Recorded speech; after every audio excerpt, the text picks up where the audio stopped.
जी अस्सलाम वालेकुम। तो आज का जो हम टॉपिक स्टार्ट करने वाले हैं वो है हंड्रेड शेकर्स बैंड। और सिर्फ यही नहीं बल्कि हमारे पास एनामल में जितनी भी हमारे पास जो लाइंस की अपीयरेंस होती हैं, जो भी होता है सारी लाइंस, मतलब बेसिकली एनामल में अपीयर होने वाली जितनी भी लाइंस हैं आज वो सब हम इस टॉपिक में कवर करेंगे। सही है जी। हंड्रेड शेकर बैंड को हम शॉर्ट फॉर्म में HSB भी कहते हैं। ठीक है, अच्छा ये अब फॉर्म कैसे होती हैं? ये कुछ लाइंस होती हैं हमारे पास जो एनामल में हमारे पास माइक्रोस्कोपिकली नज़र आ रही होती है। ठीक है, अब ये हमें कैसे रहती है? देखिए मैंने आपको बताया कि हमारे पास जो डेंटो इनेमल जंक्शन है वहाँ से हमारे पास जो है इनेमल प्रिज्म या इनेमल जो है वो सिक्रीट होना शुरू होता है। अब ये सारे फ़र्ज़ करें अमीलोब्लास्ट है। अब ये अमीलोब्लास्ट ऊपर जाते रहेंगे तो यहाँ पे हमारे पास जो है इनेमल सिक्रीट होता जाएगा in the form of prisms. ठीक है, अब देखिए इस तरह सिक्रीट हो रहा है ना, यानी ये हमारे पास एक लेयर सिक्रीट हुई, यहाँ पे अमीलोब्लास्ट एंड पे पहुँच गया। ये एक हमारे पास मैट्रिक्स की लेयर सिक्रीट हुई। ये आपको पता है ना इस तरह कि प्रिज्म एक दूसरे के ऊपर सिक्रीट होते रहते हैं। और प्रिज्म में मैंने लास्ट वीडियो में आपको बताया था कि सारे प्रिज्म्स के अंदर क्या होते हैं, क्रिस्टल्स होते हैं जो कैल्शियम हाइड्रोक्साइड एपेटाइट होते हैं। ठीक है, तो इस तरह प्रिज्म्स की जो लेयर्स है ना वो बनती हुई नज़र आ रही होती है। ठीक है, ढेर सारे प्रिज्म्स की लेयर्स। तो जब हम इसको माइक्रोस्कोपिकली देखते हैं ना तो हमें ये ऐसे नज़र आता है। ठीक है, इस तरह की हमारे पास कुछ लेयर्स जो हैं वो नज़र आ रही होती हैं। तो ये लेयर्स होती क्या है? ये बेसिकली प्रिज्म्स की लेयर होती हैं। ये प्रिज्म्स की लेयर्स होती हैं, वो प्रिज्म्स जो अमीलोब्लास्ट ने सिक्रीट किया होते हैं। ठीक है, तो ये लेयर्स जो है ये इनको हम कहते हैं हंटर श्रेगर बैंड। ठीक है, और दूसरे की क्या जा रही हैं, पैरेलल जा रही हैं। तो ये होती हैं हमारे पास हंटर श्रेगर्स बैंड, इसको हम कहते हैं हंटर श्रेगर बैंड। और दूसरी बात कि हमारे पास इसका एप्लीकेशन क्या होती है? इसका एप्लीकेशन होती है कि हम जब भी इनेमल पे लाइट डालेंगे ना, तो आपको पता है कि इन लेयर्स के अंदर प्रिज्म्स है, प्रिज्म्स के अंदर क्या है, कैल्शियम हाइड्रोक्सी एपेटाइट के क्रिस्टल्स हैं। तो क्रिस्टल आ जाता है। अब आपको पता है यहाँ पे थोड़ी फिजिक्स है कि जैसे ही हमारे पास लाइट क्रिस्टल के ऊपर पड़ती है तो यहाँ पे हमारे पास किसका फिनोमेना होता है, रिफ्लेक्शन का फिनोमेना होता है, रिफ्लेक्शन का भी फिनोमेना होता है। ठीक है, तो जब इस क्रिस्टल के अंदर से रिफ्रैक्शन होगी यानी लाइट पास हो जाएगी तो रिफ्लेक्शन होगी, तो दूसरे एंगल्स पे लाइट जो है हमारे पास बेंड हो जाएगी। तो जब हम इनेमल के ऊपर लाइट डालते हैं ना तो इनेमल से लाइट जो है वो डिफरेंट एंगल से पास आउट हो रही होती है। तो हमें समझ आता है कि ये कैरेक्टरिस्टिक्स क्यों आता है, ये हमारे पास इन लेयर्स की वजह से आता है, यानी हंड्रेड शेकर बैंड की वजह से आता है। और इस हंड्रेड शेकर बैंड की हमारे पास जो एक इंपॉर्टेंस है वो ये भी है कि इसकी वजह से हमारा इनेमल जो है ना वो बहुत स्ट्रेंथन होता है। ठीक है, तो ये थे हमारे पास हंड्रेड शेकर बैंड। अब हम बाकी की लाइंस पढ़ लेते हैं कि बाकी की लाइंस हमारे पास और क्या क्या होती हैं।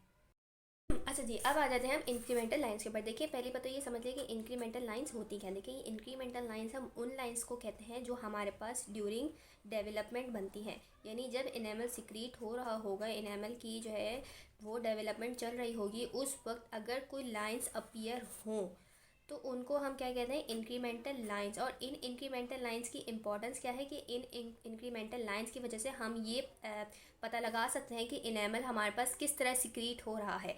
देखिए अब हमारे पास इंक्रीमेंटल लाइन जो है वो दो होती हैं। ठीक है, एक हमारे पास होती है शॉर्ट पीरियड और एक हमारे पास होती है लॉन्ग पीरियड। ठीक है, तो जो हमारे पास शॉर्ट पीरियड होती है ना उसको हम कहते हैं क्रॉस स्ट्राइएशन। ठीक है, जो हमारे पास क्रॉस स्ट्राइएशन होती है ना वो हमारे पास शॉर्ट पीरियड होती है।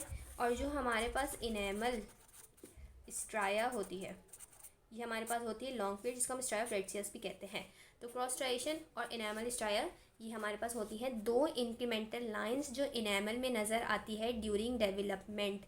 यानी ये हमारे पास बताएंगी कि अमीलोब्लास्ट ऐसी क्या चेंजेस करता है जिसकी वजह से ये लाइन अपेयर होती है। साइड से बात अगर ये लाइन अपेयर हो रही है एक नॉर्मल पीरियोडिक पैटर्न में एक लाइन आ रही है तो इसका मतलब है कि अमीलोब्लास्ट जाहिर से बात है कोई चेंज कर रहा है अपने आप पे, जिस वजह से हमारे पास ये लाइंस आ रही हैं। तो अब हम वो पता लगाते हैं। देखिए क्रॉस स्ट्राइएशन जो हमारे पास होती है ना वो हमारे पास शॉर्ट पीरियड होती है। शॉर्ट पीरियड का मतलब क्या है कि जल्दी जल्दी आ रही होती हैं। तो हमारे पास आप फ़र्ज़ करें कि ये हमारे पास इस वक्त डेंटो इनेमल जंक्शन है और यहाँ से हमारे पास अमीलोब्लास्ट मैट्रिक्स सिक्रीट करता करता ऊपर जा रहा है। बराबर में भी हमारे पास एक अमीलोब्लास्ट मैट्रिक्स सिक्रीट करता करता ऊपर जा रहा है, उसके बराबर भी इसी तरह ये सब जो है इस तरह पैरेलल जा रहे होते हैं। ठीक है, अब पैरेलल जाने के बाद क्या है ना, यहाँ पर एक ऐसे आप समझिए इमेजिनरी लाइन आ जाती है और फिर थोड़ी देर बाद ये थोड़ी देर में दोबारा शुरू करते हैं। अब यहाँ पे आपको दिख रहा है कि एक लाइन ऐसे अपीयर हो गई है, फिर इस तरह थोड़ी देर बाद दोबारा शुरू करते हैं। सही है, तो इसमें क्या मुझे समझ आ रहा है, इसमें जब इन्होंने इसको देखा क्रॉस सेक्शन को तो उनको पता चला कि ये वाली जो लाइन बीच में आ रही है as a gap between layers of prisms, तो ये जो लाइन है ये आफ्टर एवरी 24 आवर्स आती है। ठीक है, तो इसका मतलब हमें क्या समझ आ रहा है, इसका मतलब हमें ये समझ आ रहा है कि क्रॉस स्ट्राइएशन जो है वो हमारे पास अमीलोब्लास्ट जो है वो 24 आवर्स के बाद इसमें आती है, ठीक है। यानी 24 आवर्स सिक्रीट करने के बाद उसका दोबारा दूसरा फेज़ शुरू होता है। ये सारी बातें आपको और क्लियर तब होंगी जब हम टूथ डेवलपमेंट पढ़ेंगे, क्योंकि कुछ फेजेस होते हैं वो हम उसमें पढ़ते हैं, इसलिए मैं आपके लिए बहुत आसान करके समझा रही हूँ, ठीक है। तो ये 24 आवर्स के बाद हमारे पास एनामल ने एक लेयर सिक्रीट कर दी। फिर ऐसा फ़र्ज़ कर लें कि उसने एक गैप लिया, फिर उसने दोबारा लेयर सिक्रीट करना शुरू कर दी। तो ये हमारे पास आ गई क्रॉस स्ट्राइएशन, ठीक है।